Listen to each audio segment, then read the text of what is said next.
You unlock this door with the key of imagination. Beyond it is another dimension, a dimension of sound, a dimension of sight, a dimension of mind. You're moving into a land of both shadow and substance, of things and ideas. You've just crossed over into the Twilight Zone.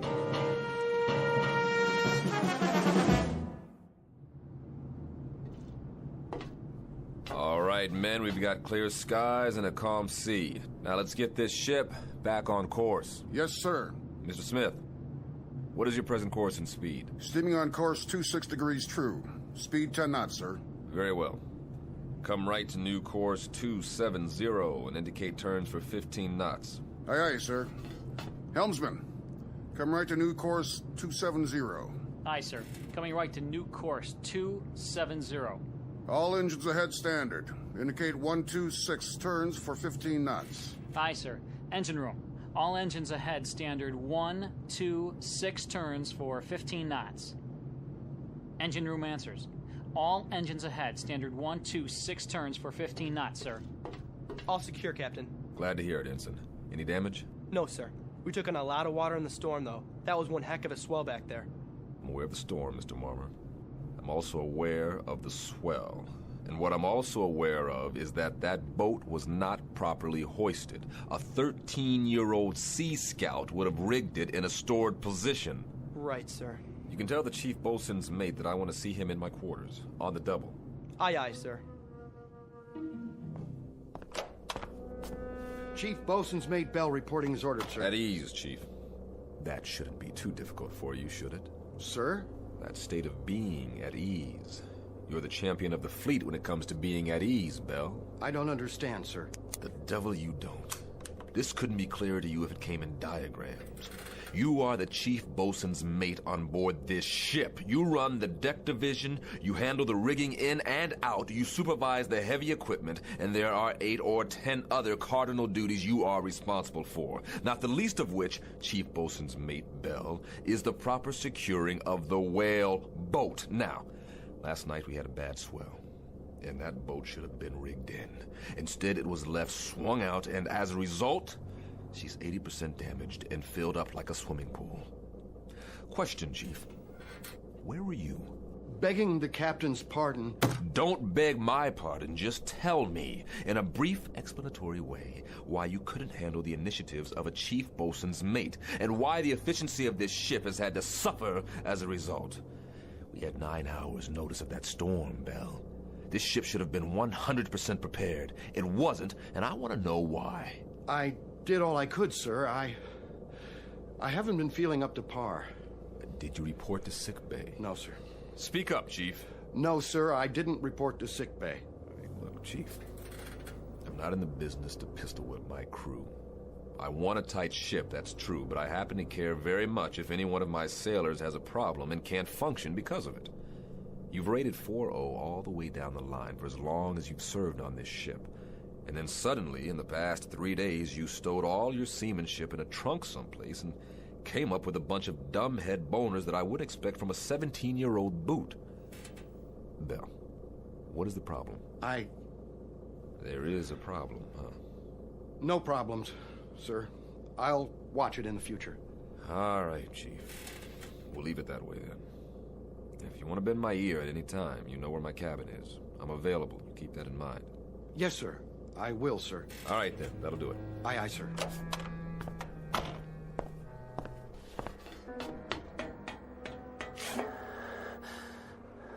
Chief? Hey, Chief, are you all right? What? You okay, Chief? You looked a little woozy there. Yeah, I'm okay. What am I listening to? Sir, contact bearing 280, 1100 yards, echo quality sharp. Evaluate as possible submarine. Submarine? But not moving, sir. Dead in the water. Shift the control to listen. Sounds like hammering or something, sir. Bridge sonar. Bridge eye. We have contact, bearing 030 degrees true, range 1100 yards. Appears to be a metal object. What kind of object, sonar? We can't tell, sir. From the sound of it, it's some kind of small ship, perhaps a sub-hull. Bridge, aye. Sonar reports a contact, Captain. Evaluation is a possible submarine. A possible what? Stay on course. I'm going down to the sonar shack.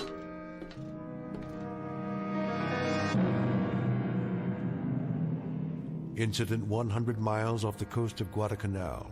Time 1963. A United States naval destroyer on what has been a most uneventful cruise, except for a few tense moments with a storm front. Nothing unusual. But in a moment, they're going to send a man down 30 fathoms and check on a noisemaker. Someone or something tapping on cold steel.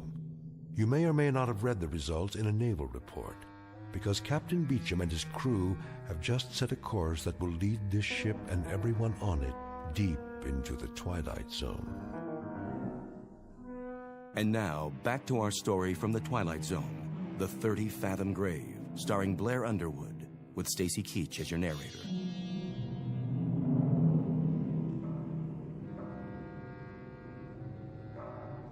That's it, huh? That's the sound, sir. How long have you been in contact? About 3 minutes, sir. That's a funny one. Sounds like tapping on metal, doesn't it? That's what I think, sir. Bridge. Change course to 030 and reduce speed to 5 knots. Try to make contact by underwater telephone. I've already tried, sir. I get no response. Listen, it stopped now. Just like that? Sonar still has the contact, sir. I'll leave it on. Stay on it. I'll be on the bridge.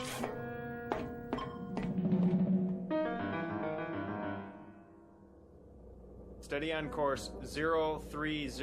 All engines ahead, 1/3. 50 RPMs for 5 knots, sir. Maintain course and speed. Anything in sight? Nothing, sir. We're directly over the object.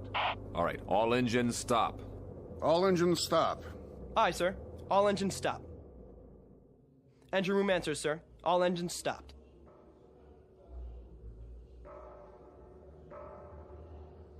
Do you hear it, sir? Wait, hold it. Hold it. I want dead quiet all over the ship. Tell those sailors on deck to can it.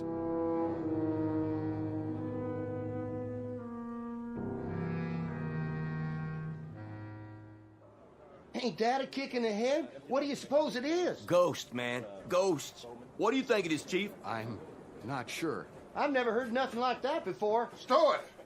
Let's keep it quiet down there. They want us to be quiet so they can listen to it. What I want to know is, listen to what? Where you going, Belle? I don't feel so good. You don't look so good either. Make it stop. My head. Easy, Belle. You fall overboard.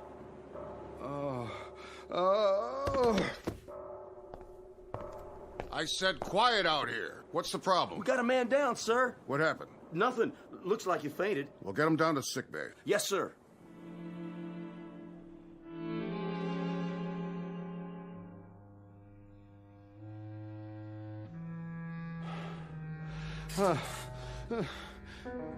Where am I? In the sick bay.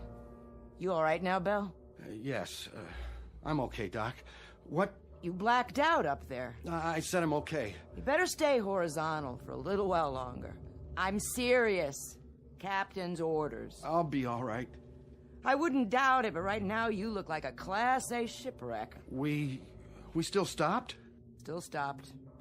They're all curious as to what's making the noise. That noise. What's the trouble? It's just such an odd feeling. What kind of feeling? I can't describe it. Lie back down now. What's the needle for? Just relax, Chief. Get some sleep.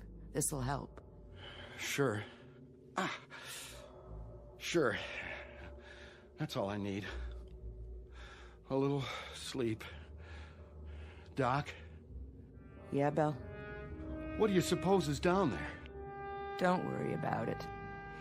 You just go to sleep. Whatever it is, the captain will know what to do.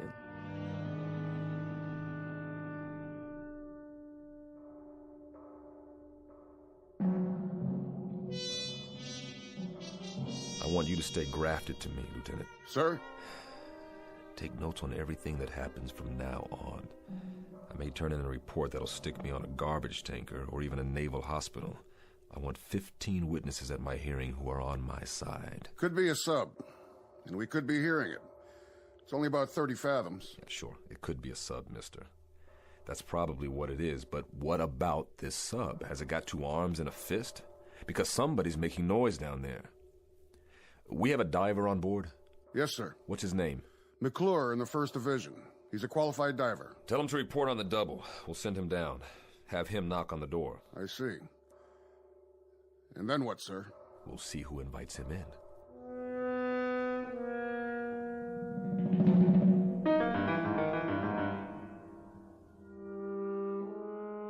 McClure reporting, sir. You're the diver? Right, sir. All right, I'm going to give it to you straight, McClure. Now here's the picture. There's something down there, directly below us. Something, sir? We don't know what it is yet, just that it's a metal object about the size of a sub-hull. That's where you come in. I want you to get your equipment and go down there. Stay in contact from the moment you hit water to the moment you reach it, understood? I understand. Whatever that object is, there may be somebody inside, or at least something that's making the noise. When you get down there, I want you to listen closely and tell me what you hear. We may be getting it distorted. Yes, sir. All right, then, hop to it. Aye, sir. What we're hearing doesn't make any sense. It's crazy. It is that, Lieutenant. But if it isn't a sub, sir, what is it? Maybe it's a Spanish galleon, Lieutenant, with a treasure chest and a loose lid that's off its hinges. Or maybe it's just our imagination. Well, we'll sure find out. As soon as he suits up, they'll lower him down. And then we'll know. I sure hope so, Lieutenant. One way or another. I hope you're right.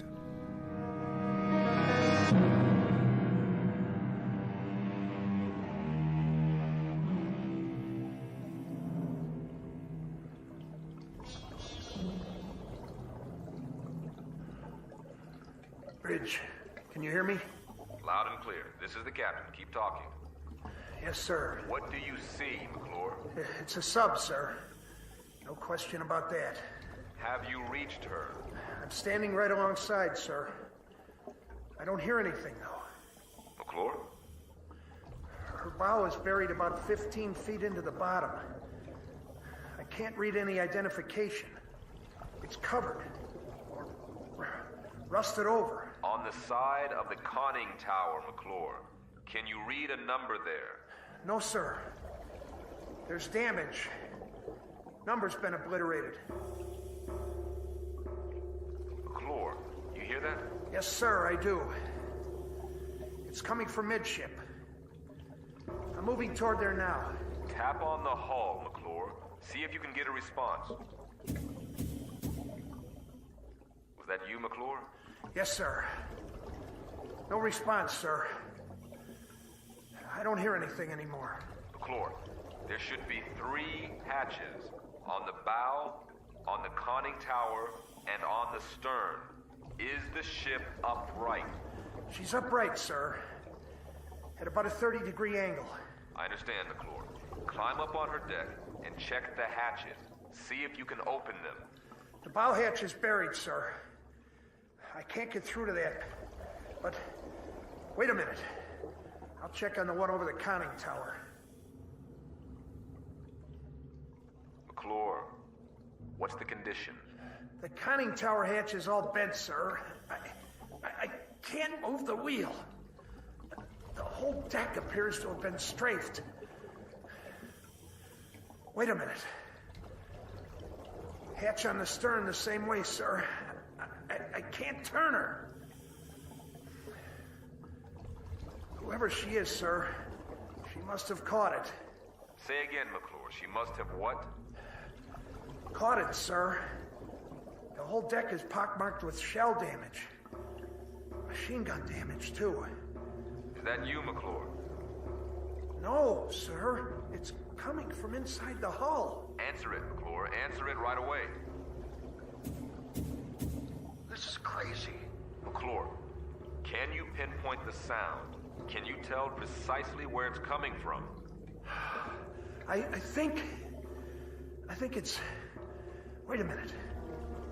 Yes, sir. Directly midship, just below the tower. Keep trying. We have to know whether anyone's inside that sub.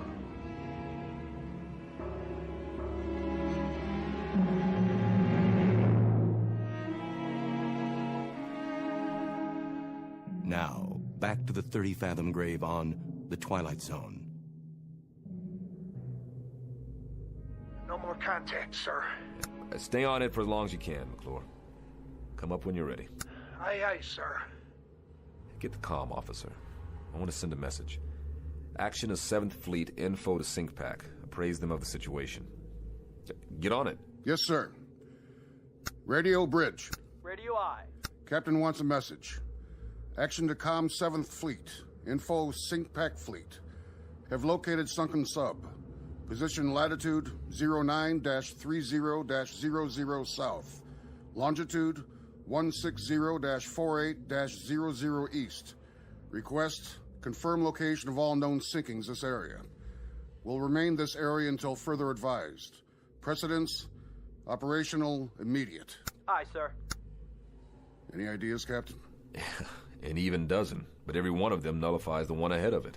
If it's one of our subs, we should have gotten a report on it. And even if it's somebody else's, why haven't they gone out the torpedo tubes? That's what I was thinking, sir. Which brings us down to another common denominator. That sub has been hit by shell fire. So, whatever action took place must have happened within a period of hours, or else there wouldn't be anyone still alive. But there's been no action. We'd have seen it, or heard it. They put them all together and they spell nothing. When McClure comes up, tell him to dry off and report to the sonar shack. That's where I'll be.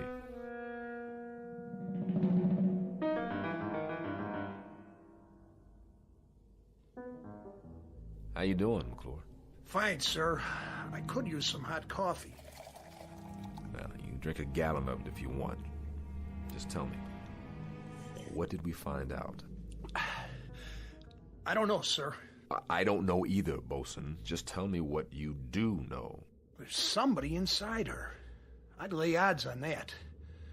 3 or 4 times when I pounded on the hull, that's when somebody answered me. Well, what about the sub itself? Could you judge her length? Well, I guess her to be about 300 feet, sir. Maybe 25 feet midship. Sounds like one of ours. She looks like one of ours. There were ballast tanks and flooding ports on the underside. She's moving, sir. Now, that was the other thing, Captain. She wasn't stuck in tight.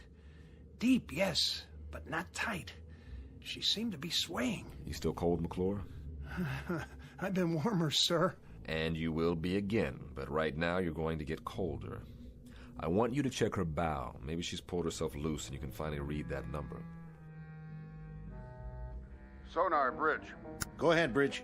Comm 7th Fleet reports no sinkings of any kind. Authorizes us to remain on scene and operate at own discretion for salvage and rescue. Roger. Can do, McClure? I'll do my best, sir. Look at it this way. What a dandy story you can tell your grandchildren on some dark, rainy night. Are they gonna believe me, sir? I'm not sure I will, but if you can get me a number or a name off that hull, we may be able to sleep tonight after all. Yes, sir. I've got a question for you, Mr. Smith. What's that, sir?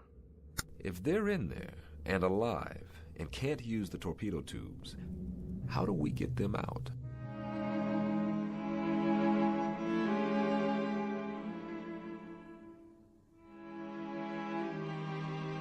Bridge. Go ahead, McClure. This is the captain. She's pulled herself out, sir. Here's your number. 714. 714. Make a note of that, Lieutenant Smith. Yes, sir. Well, that means she's one of ours. Come on up and get a broiled steak on me, McClure. Smith, hand me the book with the hull numbers. Here you are, sir. Give me that number again. 714. Here it is. 714. Commission December 1941. Sunken action, First Battle of the Solomons, August 7th, 1942. But, Captain, that was 20 years ago.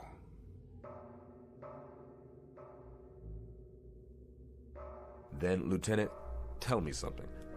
Who is inside that sub.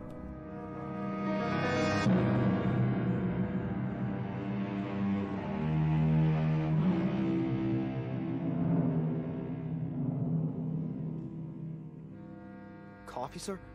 Thanks, Marmer. Quiet night. It's too quiet. How long's it been now? About 3 hours. Is he sending McClure down again? Beats me. All I know is there's a boiler tender second who's making book in the crew's quarters that the thing below us is a sea monster with 3 heads and we're all living on borrowed time. I don't know what scares me more, when they pound or when they shut up. I don't know what scares me more, a 20-year-old sub with somebody alive inside, or what the commander of the Pacific Fleet will say to me when I tell him that. And to compound the problem, I've got a chief bosun's mate with something eating at him. Bell? Bell. What made him black out? That's part of the problem. Could be he's dredging up a couple of memories. What do you mean, memories? This is World War II revisited for him. He got picked up here after a sinking. That's the way I hear it. He was on a ship that got hit, only survivor or something like that.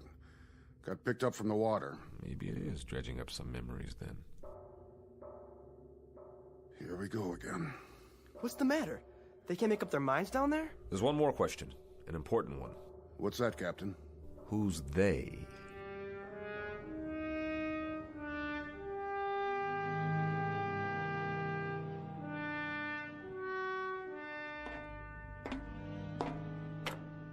Hello, sir. Doc? How's it coming down there? Yeah, it's coming. How's your patient? Asleep, sir. I was just going to get some chow. Keep me posted. I'll be in my quarters. Aye, sir. No. No! No! What's the matter? Belle! What happened? I was looking in the mirror, and I saw faces. They were staring right at me. They were pointing at me. I know it sounds crazy, but they were there. It was as if I'd been pushed out of the mirror.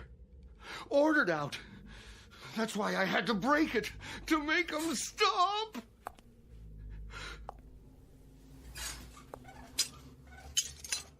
Doc? Yeah, Chief. Do you see me in the pieces of mirror down there on the floor? Listen to me. I see you right here in front of me. I see you just fine. Remember that. Nobody is ordering you anywhere. You're not going anyplace. We're gonna lick this, Belle. I mean it. We're gonna lick this. Oh.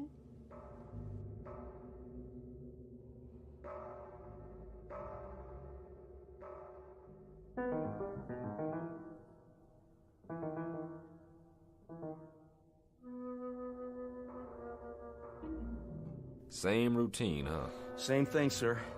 But it's getting a little fainter, I think. And they don't acknowledge our signals at all.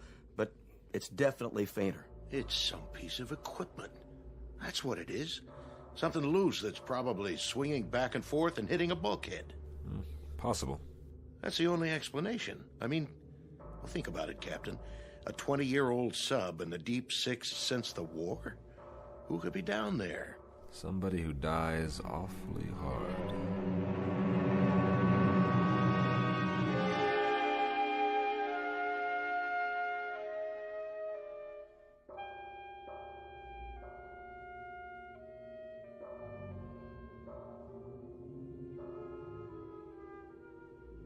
Whoever it is, whatever it is, it's running out of steam. I wouldn't make book on this, but I've got a hunch that if we don't get inside there, and I mean quick, we're gonna miss the boat. So we go down, and like you said, we knock on the door, but we've done that before. No, we don't knock on the door this time. Now we kick the door open. Begging the captain's pardon. You break in that way, and it's a sure bet the pressure will kill whatever's alive down there. Right, so we do it the one other way we've got. I want you to send a message to ComSub Pack. Tell them we're going to need a submarine rescue ship out here. Give them position and depth and tell them to report to the scene for rescue attempt. Emergency precedence. The airlock chamber? Well, that's all we've got left, and it's precious little. Get on it right away. I'll be on the bridge. Radio, sonar. Radio I. The ComSub Pack. Emergency precedence. Request nearest ASR, report to position. Latitude 09er-30.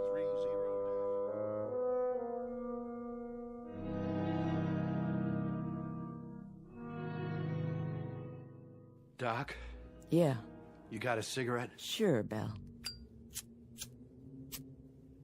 I'll do it. Your hands are shaking. Thanks.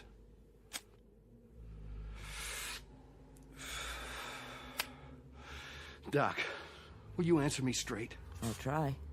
Who's outside? What? Who's out in the passageway? Nobody's out there. Why? You think you hear something? I don't know. Why should anybody be out in the passageway? Nobody's posting guard on you. I just felt as if there was somebody out there. Now, there's nobody out there. Nobody at all. Who did you think it was? I don't know. The only thing out there is a long stretch of steel and deck. Nothing else. Come on, you want to take a look? What's happening to me? Doc, what in God's name is happening? Chief, you gotta get a grip, or I swear you're gonna talk yourself into a straitjacket. I mean it. I got the feeling again. Just as if somebody was watching me, pushing at me. Doc? What, Belle? I'm scared to open the door. Then don't. I told you, there is nothing out there. I'm scared to open it, but I have to.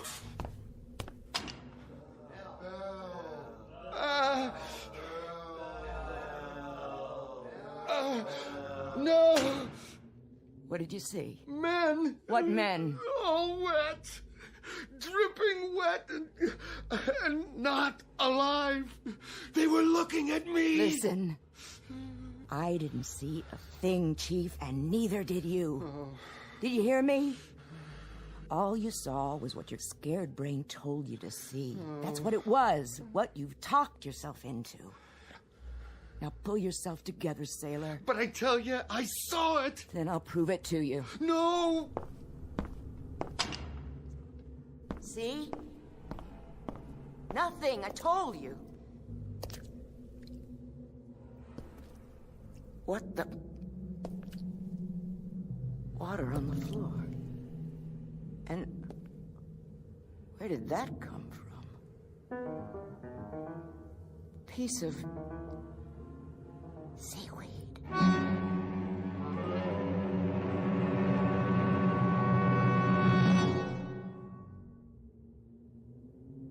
That about does it, McClure. Go down and try to get a response. It'll help that sub-rescue outfit if they can get a specific location. How will they get in, sir? Through the forward torpedo compartment or the stern. Then they'll have to blow each of the 6 other compartments before they can enter. What if I don't get any answers, sir?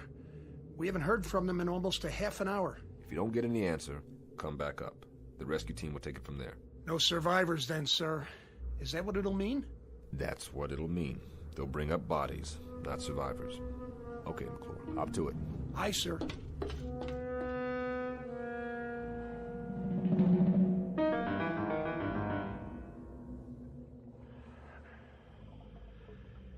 I've reached the sub, sir.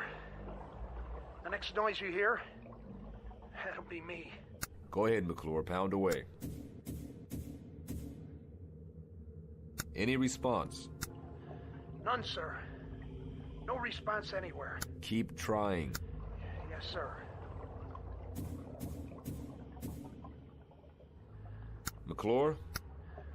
Captain, I found something here. Wait a minute. I can't make it out. What about the response? Did you hear anything? No, sir. Nothing. Give it a few more minutes. Yes, sir. No soap? No soap. It really frosts me. To get so close to those poor devils and then... The sub-rescue ship is due here at 0300. Keep an eye peeled. I'm going aft to meet McClure. Aye, sir.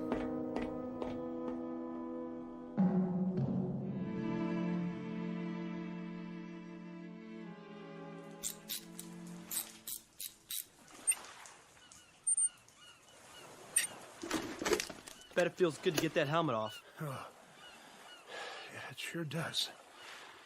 It's so dark down there now. Without the light, I couldn't see a blasted thing. Real spooky. But I found this. Yeah, thanks, McClure. Good job. Go get some chow. I'll need you one more time when the ASR team gets here. You're gonna have to go down as a pathfinder. Give them any help they need. But that won't be for a while. Excuse me, sir. But you better look at those tags. You gotta be kidding me. What's the matter, sir? Ensign, ask Doc if Chief Bell is well enough to report to my quarters, because I need an explanation for this one. Fast.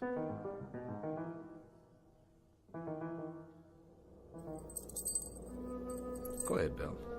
Read what it says on these dog tags. I don't have to, sir. I know what it says. It says Bell, William J. That's yours. Yes, sir. McClure found it on the deck of that sub down there. When did you lose him, Bell? I lost him a long time ago, sir. 20 years ago. How? I don't remember, sir. Try, Bell. Try to remember. I was on a ship. What ship, Bell? A submarine. The one below us, sir. That was my boat. Who's making the noise down there, Bell? What's it all about? Do you know? We were on the surface. It was night. I was a signalman then. I was supposed to put the infrared filter over the signal lights. Otherwise, they would have seen us. They would have seen the light. They would have found us. I don't know what happened. I was scared, clumsy. I dropped the signal light. The filter fell off. They were waiting for us out there. Japanese destroyers. They saw our light. And it was my fault. They let us have it. They straddled us with the first salvo. The captain took the sub down, but it was too late. They unloaded depth charges. And that sub wasn't ever coming up again. What about you? I got flung over the side when the first salvo hit. And all that time I was in the water, I could... You could what? I could hear the voices of our guys down below me. They were screaming. I know what it is now. This crazy feeling I've had. What? What is it, Bell? I got out. One guy out of the whole crew. I got picked up later on by one of our destroyers. But I got out. Do you understand, Captain? I sank that sub. I was responsible, but I got out. Bell, I want you to listen to me. Those guys down in the sub, they know I'm up here. Bell, hear me out. I should be with them. I should be down in that sub. Bell. I should be dead. That noise, that pounding, those are the guys down there who are calling muster on me. They're calling muster on me. Will you hear me out? Will you listen to just a little logic now? A little reason? No one man sinks a sub, and one lousy circumstance doesn't decide a battle. And one case of sudden fear doesn't add up to a coward. Bell, you gotta believe me. All you should put in your sea bag is regret, not guilt. Do you understand, Bell? Not guilt. They're calling muster! Bell! Come back here! They're calling muster on me! Bell!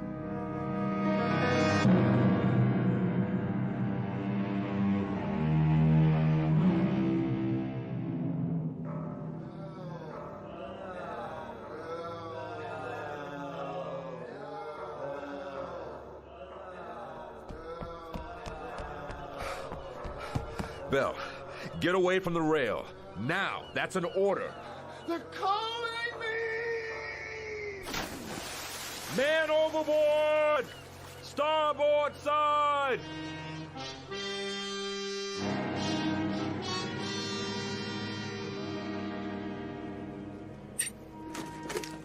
The rescue ship says you got inside. Yes, sir. It was a wreck. Nobody had a chance. Nobody? Nobody, sir. The periscope shears had been cut in half. One section was just hanging there, swinging back and forth. Then that was the noise. That was the noise, wasn't it? I guess so, sir, but... But? There were 8 men down in that control room. 8 men. Or what was left of them. And one of them One of them had a hammer in his hand. Let's just say, McClure, let's just say that this is the part of the story you tell your grandchildren that you make up yourself. Say anything you like, any explanation that comes to mind. Aye, sir.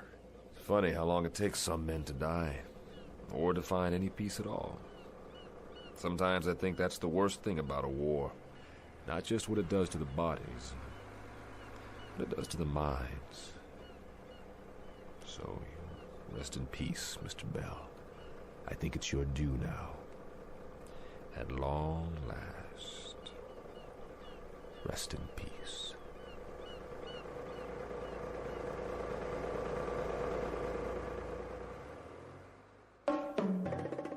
Small naval engagement. The month of July 1963. Not to be found in any historical annals. Look for this one filed under H for haunting in the Twilight Zone.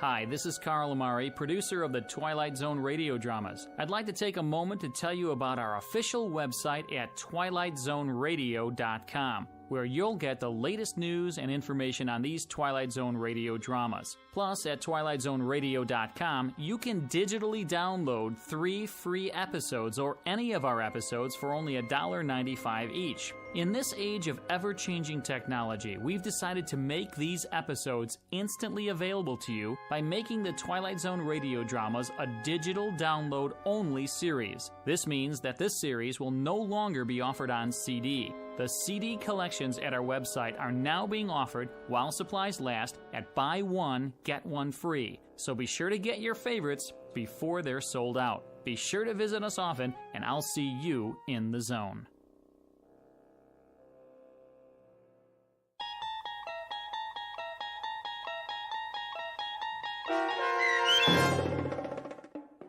"30 Fathom Grave" starring Blair Underwood, with Stacy Keach as your narrator, was adapted for radio by Dennis Etchison and based on a script by Rod Serling.